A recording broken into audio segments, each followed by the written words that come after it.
qofka dadka baraarujiya ee hurdada ka kiciya taariikhda bini aadamku inta soo jirtaba yaa way dilaan dilkuna waa laba nooc in lagu dilo iyo in taariikhda laga saaro magaca wuxuu yidhi waxaan ka jecel lahay diiga digaagadda maxaa yeelay digaagadda waan cunaa diiguna hurdo naa kiciya mar rabna qof hurdo naa kiciya maxaana noo xaq كنا ونسيسا على الشريعة لما بفكر وينها وحولي صاحبك ما جارهين بولي صاحبك يا جارهين بولي صاحبك وحول هاي بولي ديك قد ما ديك اوعي بولي صبحي ابيك اوعي يا خلاص وحكي يا سمع وحولي المغلي واحد راح بين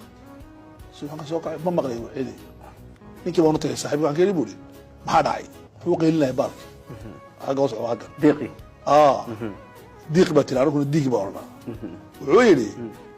jaarkii baa kaashka tooday waa gowracay waan qalay badabaxdhaa markaa wuxuu yidhi ninkan iranaya waxaan fahmay qofka dadka baraarujiya ee hurdada ka kiciya taariikhda bini aadamku inta soo jirtaba yaa way dilaan dilkuna waa laba nooc in lagu dilo iyo in taariikhda laga saaro magaca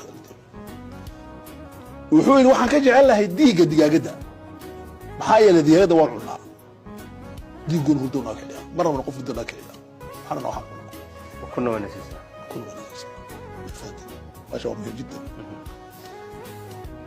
بحبك على شرعتي وحولي سيادون ولاتي ديغا نقول